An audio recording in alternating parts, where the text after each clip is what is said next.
ආයුබෝවන් මම කාලිංග ගන්නාත් පේදුවරිච්චි අද අපි ඉදිරිපත් කරන්න බලාපොරොත්තු වෙන්නේ ජ්‍යෙෂ්ඨ පුරවැසියන් සඳහා නිශ්චිත වශයෙන්ම හිමිවන සහන සම්බන්ධයෙන්. මේකට හේතුව ඊයේ අපි දැක්කා ඒ NPP රජය මගින් ඉදිරිපත් කරන ලද ඒ පළවෙනි අයවැය සාර්ථකව සම්මත වෙලා එයට අනුමැතිය ලැබුණා. එතකොට මේ අයවැයෙන් තමයි මේ සහන නිශ්චිත වශයෙන්ම හිමි වෙනවා කියලා කිව්වේ. ඒතර අපිට අද දවසේ ගැන නිශ්චිත වශයෙන්ම කතා කරන්න පුළුවන්. ඒකයි මම මේ වීඩියෝ එක ඉදිරිපත් කරන්න කියලාත් හිතුවේ. එතකොට අපිට දැනගන්නට හම්බුණා ජ්‍යෙෂ්ඨ පුරවැසියන් සඳහා ස්ථාවර තැන්පත් සඳහා උපරිම බදු නිදහස් දීමනාව ලක්ෂ 10ක් දක්වා වැඩි කිරීමට නැත්නම් ලක්ෂ 10කට පමණක් සීමා කිරීමට තීරණය කළා තියෙනවා. මීට අමතරව ජ්‍යෙෂ්ඨ පුරවැසියන් වශයෙන් ඔවුන් සලකන්නේ වයස 60 ඉක්මවන පුරවැසියන් සඳහා කියලා තියෙනවා. එතකොට මේ ජ්‍යෙෂ්ඨ පුරවැසියන්ට මීට කලින් ඒ කියන්නේ දැන් අපි අද ගත්තොත් එහෙම අප්‍රේල් 1 වෙනිදාට ඉස්සෙල්ලා දවසක් අද මාර්තු 22 අපි බැංකුවෙන් ස්ථාවර තැන්පත් පොලිය ලබා ගත්තොත් ඒගොල්ලෝ දැනට 105ක් රඳවා ගැනීමේ බදු කපනවා. නමුත් අප්‍රේල් 1 වෙනිදාන් පස්සේ රඳවා ගැනීමේ බදු 10% දක්වා වැඩි කරලා තියෙනවා. ඒ අප්‍රේල් 1 වෙනිදාන් පස්සේ 10% රඳවා ගැනීමේ බදු කැපෙනවා. නමුත් වයස 60 ඉක්මවන ජ්‍යෙෂ්ඨ පුරවැසියන්ගේ එම 10% රඳවා ගැනීමේ බද්ද කපා ගැනීම සම්පූර්ණයෙන්ම නිදහස් කරලා තියෙනවා. එසේ නිදහස් කිරීමට කොන්දේසියක් පමුණලා තියෙනවා. ඒ කියන්නේ මෙලෙස රඳවා ගැනීමේ බද්ද නිදහස් කිරීමට නම් Taman ආදායම් බද්දෙන් නැත්නම් ආදායම් බදු ගෙවීමට යටත් නොවන පුජ්‍යලයක් ලෙස ලිඛිත ප්‍රතිඥාවක් ඒ Taman පොලි ලබා ගන්නා ආයතනයට නැත්නම් මේ බැංකුවට ලබා දිය යුතුයි.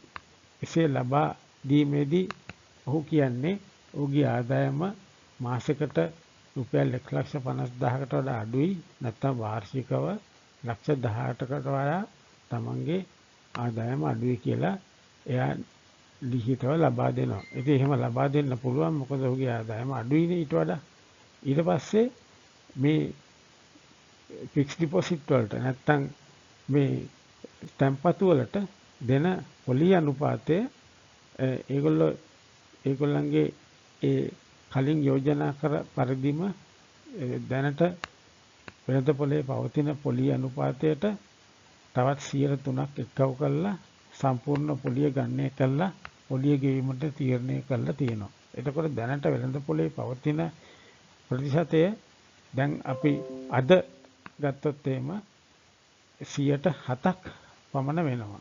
එතකොට ඒ 7%ට තව 3%ක් එක්කව කරොත් සම්පූර්ණයෙන්ම 10%ක් වෙනවා පොලි ප්‍රතිශතය.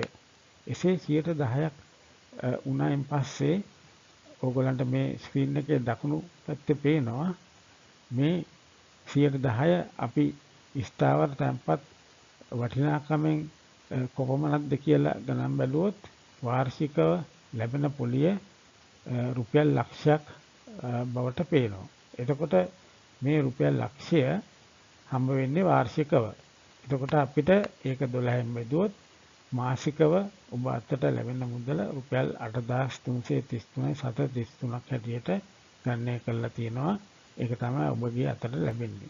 මෙහිදී ඔවුන් විසින් නිශ්චිතවම සඳහන් කරලා තියෙනවා ස්ථාවර තැන්පත් ඇත්තටම වර්ෂයක් තුල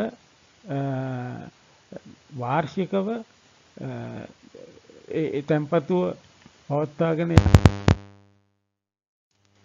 තැන්පතුව බැංකුවට ඔබ ඉදිරිපත් කරන වෙලාවේ ඒ එදින සිට වර්ෂයක් දක්වා එය තැන්පතුව එම බැංකුවේ තබාගත යුතු බවට ඔබ විසින් ප්‍රතිඥාවක් ලබා දෙන්න ඕනේ. එලෙසම එසේ ඔබ තැන්පතුව එසේ බැංකුවට බාර දුන්නාන් පස්සේ ඔබට ඒ ලැබෙන පොලිය මාසිකව ඔබ ලබා ගන්නවා කියලත් ඇත්තටම එහිදී ඔබ බැංකුවට දැන්විය යුතුමයි. ඒ කොන්දේසියක් වෙලා තියෙනවා මේ දැනට ඉදිරිපත් කරලා තියෙන ඒ නීති රීති අනුව. ඊට අමතරව ජ්‍යෙෂ්ඨ පුරවැසි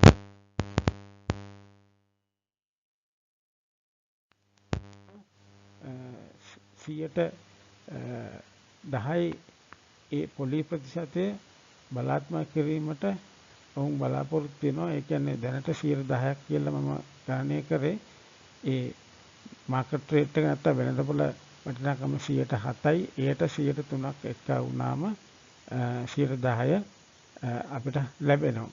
ඒ වගේම එම ළමා ඉතුරුම් සඳහාද රඳවා ගැනීමේ බද්ද අදාළ නොවන බවට ඔවුන් පෙන්වා දී තිබෙනවා. එතකොට මෙන්න මේ දේවල් ටික තමයි අපි මේ වීඩියෝ එකෙන් ඉදිරිපත් කරන්න බලාපොරොත්තු වෙන්නේ. මෙවැනි තවත් තොරතුරු ඉදිරිපත් කිරීමට අපි ඉදිරියේදී බලාපොරොත්තු වෙනවා. තවත් වීඩියෝ එකක් ඔබ වෙත ඉදිරිපත් කරන තුරු මෙම වීඩියෝ එක ඔබ බැලීමෙන් තව අමතර දැනුමක් ලැබේ යයි කියා මා සිතනවා. එසේනම් ඔබ සැමට ස්තුතියි.